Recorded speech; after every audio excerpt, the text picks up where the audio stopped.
Hello there and welcome to another Starfield ship review video. In today's video we're going to be looking at the Spacer Hyena. In my case this is the default Hyena, so if you potentially can come across higher level ones. I have not, but then I could just be unlucky. So just looking at it, this is the Spacer's kind of like their largest ship to my knowledge. This is like their battleship almost. Although I don't like using the term battleship because it's a bit, But yeah, this is their largest combat vessel, to my knowledge. Very unique design. It looks similar to the... It's based on something, because all spacer ships are based on something else. But I can't think off the top of my head what it's based on. I have yet to see it. It kind of looks like the Crimson Fleet's largest ship, the Wraith, I believe, but it's got some slight differences. So yeah, let's get into the stats. So it's got a fuel of 900, which is insane. This thing can jump pretty much anywhere in terms of fuel-wise. You can make, you don't have to make hops. It's got a hull of 853, which is kind of on the lower end for a combat vessel.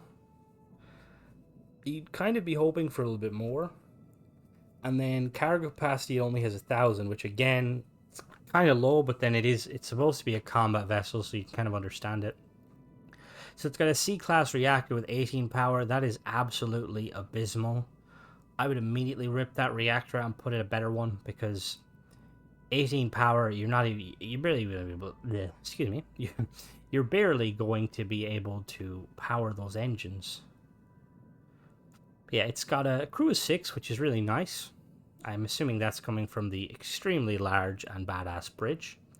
It's got a jump range of 18 light years, which is again very abysmal. It's another thing with this ship. If you plan on using it, you're going to have to heavily upgrade it.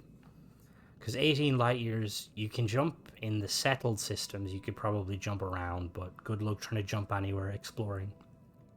It's got shields of 680, which for a C-class is a bit of a letdown. The highest shields I've seen in a C-class is about 1350. So clearly the Spacers couldn't rob any good shields when they were kind of, modifying this vessel. And then it's got 3 sets of weapons. It's got laser, ballistic, and EM weapons. It's got 2 of them laser weapons on the prows. It's got the ballistic cannon on the starboard side. And then it's got the EM weapon on the port side.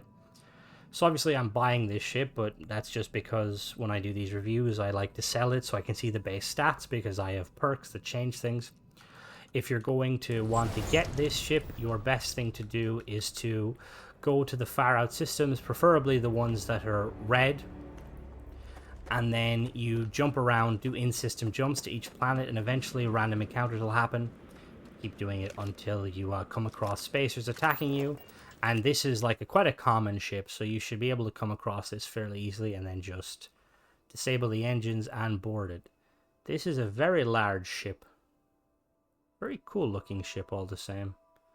You can see there it has, it's very Nova Galactic. Wouldn't be surprised if this was, although I just seen a Shroud Eklund bridge, so... No, this is an amalgamation of a lot of ships, or a lot of manufacturers. So we got the Tayo cargo bay. I like this cargo bay. I think it fits really nice. Plus I like cargo bays are like in the front. It just feels really cool. So we come through here and we board the Hyena. So fun fact about these ships, they're all named after scavenger animals. So you've got the hyena, the jackal, the vulture, the coyote, which is pretty interesting. So immediately off the bat, we are in, I believe this is a 3x3 storage room. What can I help you with? Which is pretty interesting. I quite like this version of the storage room. I think this is a Nova Galactic. You've got some storage, obviously, but you've also got some, so you've got a little seat there, some lockers. Over here, you got a little kind of closed off section. And then over to the side, we have another little section here with a crew terminal, which is pretty cool. Pretty nice. So if we come back this way, Credit for your thoughts, as they say. I believe there's only one way up, which is here. Yeah, okay, so we go up to the next floor. Well, this goes up a bit. Oh, I just overshot that massively. Okay. So middle floor here, we have the docking port on the port side of the ship, which is interesting. This is connected to a 1x1 storage room. It's a bit messy. And then through here we have an infirmary, which is nice to see. So the spacers did care about their crew. And then we have, to the right here, we have an armory, which is really nice, with a little window looking out the center of the ship. I quite like now that, because the armory is fixed, before if you put stuff on display and you change ships, it would either delete the stuff you had stored or send them to your storage. But now it's fixed. At least Bethesda said it's fixed. Don't quote me on that, but it should be fixed. So yeah, you can store stuff now again. And then if we go over here to the left, we have a crew control room. So this is where them extra crew slots are coming from. We got some windows looking out the port side. Very nice. And I believe if we come down past here, we have an engine room, which is very messy. We've got a window here to the left. Ignore that dead body. Wait, security crew? This is a spacer ship, what the hell? Anyway, ignoring that. Nice 3x1, very messy. I need to get one of them sanitation robots to come in here and clean this up. So we head back this way to the top floor. I'm gonna double check. We get lost or miss something. Then we have the third level. I'm gonna climb this. No, I can still, we're good. And then up here on the top level, we have a... I think this is an all-in-one berth. Potentially a living quarters, but more than likely an all-in-one berth. You got a toilet there, which is always nice. Some fans. And then if we come out here into the middle, we have... Oh, we have another level. Across the way here, we have a computer core room, I believe. Or maybe, yeah, no, it's a computer core room. Unusual styling, though. I mean, you could tell it's a computer core room, but there's like a lot of extra stuff, like. And then finally, we have this. So connecting it, we have this little 1x1 companionway, and then up we go to the bridge. So this bridge is really, really cool. Although you probably noticed something if you've watched some of my videos. These seats I despise. When you're trying to fly your ship, your crew will sit there and they'll chat away to not only you, but to each other, which is very annoying. Or, well, I find it slightly annoying, just because I like to listen to the dialogue when I'm talking to people.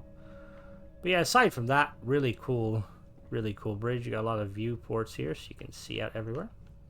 So let's take this ship up, shall we? So obviously powers are going to be problematic, but I feel like if you upgrade this ship, it's a good platform to kind of modify. It like looks like a proper warship. It looks like kind of like a corvette or like a frigate. So let's take off. Okay, so the engines are slightly damaged. I'll have to fix that when we get airborne. We've got 4 pretty large thrusters.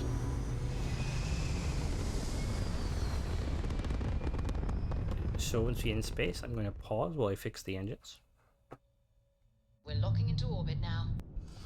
Okay, so we're back. That took a while. But yeah, like I was saying, the power system, power management's pretty abysmal. You can basically rock 2 points in ballistic and lasers and 1 in EMs. So weapon-wise, we got those double lasers directly in front of us.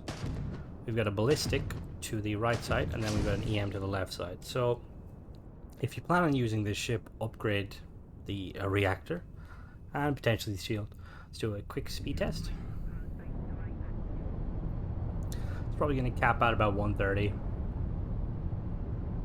Yeah, it caps out at 130, which is kind of about the average for C-class ships. Got a boost speed. Ooh, those engines sound really cool, but this isn't going very fast. Okay, we got a boost speed about 340, I believe, which isn't too bad. I want to do that again, just at full speed, just to double check. Because you'd expect more from like how big the engines are. Like, look at those engines; they're pretty big. Just let it rise up a little bit, and we'll try that one more time.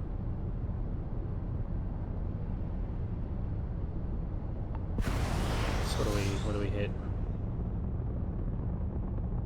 Okay, no, yeah, 440, not 340. My bad.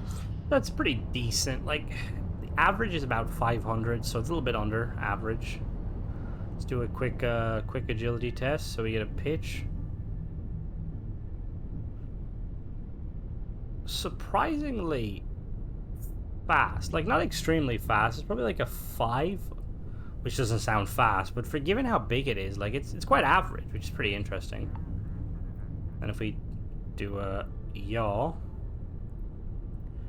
is again, it's pretty average. Like it seems fast. I think it's the size thing that confuse you think it's moving faster than it is.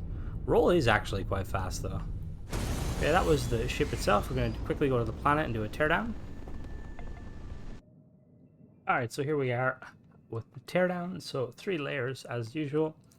So for habitats, we have this Kontiki B500 bridge from Shroud Eklund.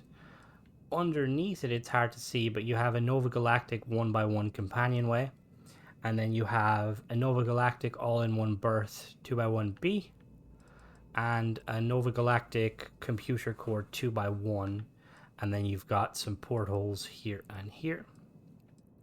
As for the weapons, we got a pair of these Dragon 261 SX lasers, Horizon Defense. They're C-class, range of 1,000, and they do 43 shield damage with 3 power each. We've got this single Marauder 115 ANC railgun from Horizon Defense, C-class, 800 range, 43 hull damage, and 4 power. And then we have this single EMP 1000 suppressor from Ballistic Solutions Incorporated, C-class, 800 range, and 54 electromagnetic damage with 4 power. So engine-wise, we've got 4 of these SAL 6110 engines from Slayton Aerospace. They're C-class. Each of them take 2 power. They're 13,600 engine thrust and 3,800 maneuvering thrust. And then we have 2 of these 600T helium-3 tanks that give 290 jump fuel.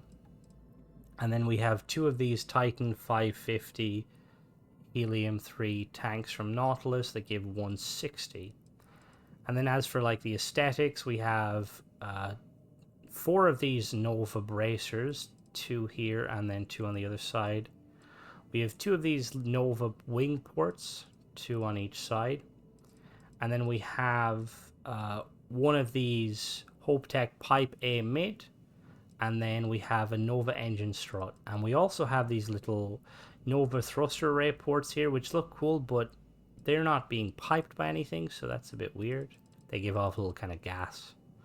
And then in the middle, we have a Nova Galactic Captain's Quarters 2x1, a Nova Galactic Engineering Bay 3x1, an Infirmary 2x1, a Control Station 2x1, a Nova Galactic Companionway 1x1, a HopeTech Hope 11 Docker port, Nova Galactic Armory 2x1, and then this Nova Galactic Mess Hall 3x2. Now, power-wise, we have this Theta Pinch A9 reactor from Amandon C-Class. I would immediately recommend upgrading this to one of the, if you can afford it, the reactor that gives you 40 power. It's about the same dimensions. And then we have this NG300 grav drive from Nova Galactic, which again, I would upgrade this immediately. There's like one that gives 50 grav thrust, which basically means that you can hit the cap of 30 light years. And then we have a pair of these HopeTech bumpers on the front. We have a couple of these windows here. We've got a single porthole there. And then we have 2 of these equipment plates, one here and then one here. And then 2 more of these Nova Galactic wings there. And then on the bottom, we have, for the habitat modules, we have this shipbed landing 200 from Tayo Astroneering. We have a 2x3 Nova Galactic cargo hall, 2x3. And then as for landing gear, we have 1, 2, 3 sets, so 6 of these Pinpoint 4G landing gear. We've got 2 Deimos belly aft pieces, structural pieces there. We've got 2 of these 300 cm ballast cargo holds that give 320 from Sexton Shield Systems. We have a 101D Guardian shield generator from Dogstar, 680 shield and C-Class. I would recommend upgrading this as soon as possible because that's kind of a weak shield. And then we've got these 2 Horizon weapon mounts here that I don't think they're in use currently. But yeah, and then we've got some more of these thruster ports here, one on each side, and then we've got windows. So let me just put it back together. So that was the Hyena. It's a very cool looking ship. It's like definitely the sort of ship where you could modify it and kind of make it your own thing. Especially you have these weapon ports here. I'd probably put some turrets on this, maybe some turrets on the back. But yeah, let me know what you think of this ship. Have you come across this ship? Do you plan on like flying it? Do you guys like flying the larger kind of like almost like battleship-esque ships? And yeah, hope you guys enjoyed the video. Don't forget to subscribe if you would like to see more of this sort of content, and also check out some of the other reviews. Thanks for watching, guys.